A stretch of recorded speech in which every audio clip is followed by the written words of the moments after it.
Imagine this. You've been grinding away for months. Bills are piling up, your paycheck never seems to stretch far enough, and you feel like you're just barely keeping your head above water. You're caught in that familiar cycle, working hard, paying bills, but never really getting ahead. It feels like the finish line is always out of reach.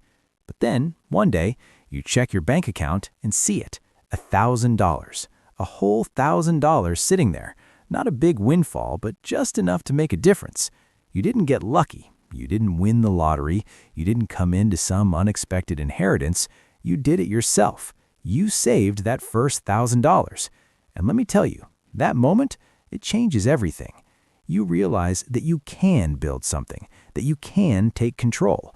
You might not be there yet, but this is the start. This $1,000 proves that it's possible. And here's the crazy part. Once you hit this milestone, your whole mindset shifts. You're no longer just getting by. You're building. You're creating the foundation for something bigger. What happens next isn't just about the money. It's about the mindset. It's about the doors that open up when you realize that yes, you can do this. And that's exactly what I'm going to talk about in this video. I'm going to break down why everything changes after your first $1,000. But hey, before we get started, if you're enjoying this already, make sure to hit that like button, share this with anyone who could use some inspiration, and subscribe to the channel. I drop new videos every week to help you take control of your financial future. Now, let's dive in. So, why does hitting $1,000 matter? Well, it's all about momentum. You've probably heard the saying, start small to finish big, and that's exactly what this is about. But the thing is, this small start is so much more than a baby step. It's the moment that proves to you that it's possible, that you can actually build something. Let's talk about the first reason why everything changes after your first $1,000. When you're stuck in the cycle of living paycheck to paycheck, it feels like your financial goals are just out of reach. You're always thinking about what you don't have, what you can't afford, the bills that are due, the rent that's coming up. And then, one day, you take a step back and realize you've made it. You've saved that first $1,000. And here's the kicker. It's not just about the money. It's about confidence. Before that moment, you may have been uncertain about your financial future. You might have thought, I'm just not good with money, or I'll never have enough. But then you hit $1,000, and suddenly you realize, wait, I did it. I actually saved $1,000. That's the moment you start to believe in your ability to make it happen. You can save. You can get ahead. You've just proven it to yourself. That confidence doesn't just stay with $1,000 either. It starts to snowball. You look at your next financial goal, maybe it's $5,000, $10,000, and it doesn't seem so impossible anymore. You've built the habit, you've developed the discipline, and most importantly, you've trained yourself to believe it's possible. Let's break this down. Hitting that first $1,000 isn't about having a massive windfall or a big paycheck. It's about discipline and consistency. It's about proving to yourself that you can set a goal, stay committed, and actually see it through. Think about it. Every time you put a little bit away, you're getting closer to something bigger. And once you've hit $1,000, everything changes. You start to realize that it's not just about getting by anymore. You're building something that can work for you. And that leads me to reason number 2, the opportunity that comes with your first $1,000. You might not realize it, but that $1,000 opens up all sorts of doors. It's like a gateway into the world of financial opportunity. For example, once you've saved up a little bit, you can start thinking about things like building an emergency fund, paying off high-interest debt, or even starting to invest. Most people don't realize this, but just having that $1,000 can change how you approach your money completely. You're no longer scrambling to cover your bills. You're thinking about what to do next. You're thinking about long-term growth. And that mindset shift is huge. Let's break it down a bit more. With your first $1,000, you can build an emergency fund. Building an emergency fund is one of the smartest financial moves you can make, and it all starts with that first $1,000. Think of it as the safety net that catches you when life throws those unexpected curveballs. Whether it's a surprise medical bill, a broken-down car, or an urgent home repair, having that buffer means you don't have to go into panic mode.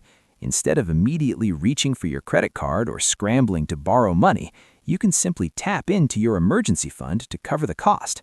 That sense of security alone is worth its weight in gold. An emergency fund not only helps you avoid stress during tough times, but it also protects you from accumulating more debt. Without an emergency fund, any financial surprise might force you to take on high-interest debt, like credit card debt, which only compounds the problem.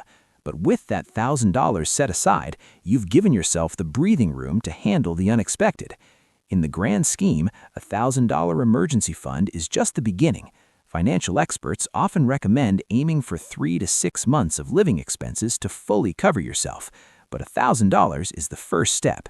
It gets you into the habit of saving for the future and creating a cushion that can keep you from sliding back into debt. It's a small step that can make a huge difference in your peace of mind. And when you look at it this way, your first $1,000 becomes far more than just a number in your bank account. It's the foundation of financial freedom. Paying off high-interest debt. Debt can feel like a weight around your neck, and if you're carrying high-interest debt, like credit card balances or payday loans, that weight can feel even heavier. The reality is that high-interest debt compounds quickly. What starts as a manageable debt can quickly balloon out of control due to the interest rates that keep growing each month. This is where your first $1,000 can have a massive impact. Let's say you have a credit card with a 20% interest rate. If you only make the minimum payments, a small balance could take years to pay off, and you'll end up paying far more than the original amount due to interest charges. But if you take that $1,000 and apply it directly to your high-interest debt, you can reduce your balance significantly and stop the cycle of interest from building up. This not only lowers your debt, but it also frees you from the constant worry that the amount you owe is getting out of control. Additionally, paying down high-interest debt means that more of your future payments will go towards the principal balance rather than just covering interest. The faster you pay down that debt, the less interest you'll pay in the long run. That's money that you can then reinvest into savings, investing, or other financial goals. Using your first $1,000 to pay off debt isn't just about reducing a number on a statement. It's about reclaiming your financial independence. Every dollar you pay towards that high-interest debt is a step closer to becoming debt-free. And once you're out of that debt trap, you can start using your money to build wealth instead of just paying off the past.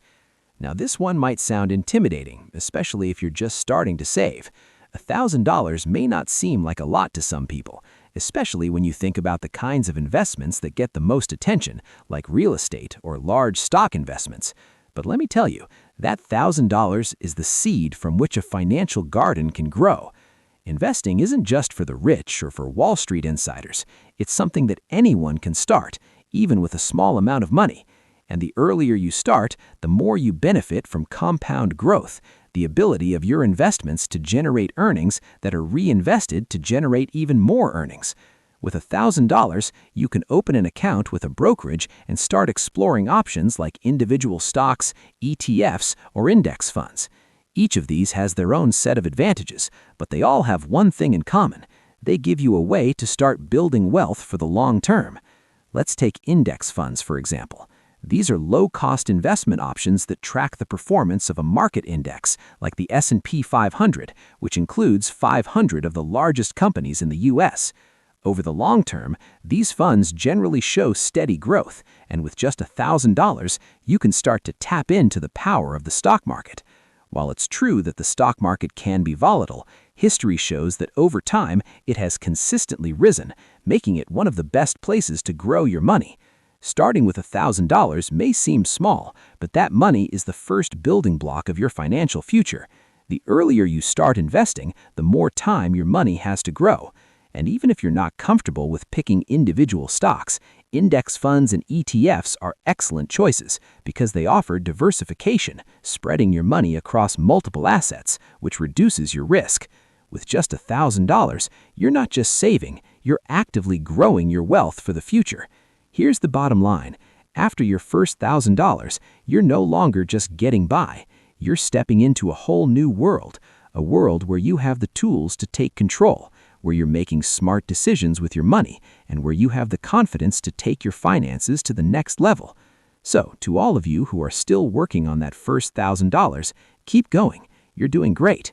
And to all of you who've already hit that milestone, congratulations. Keep pushing, because trust me, once you hit $1,000, you'll see just how far you can go.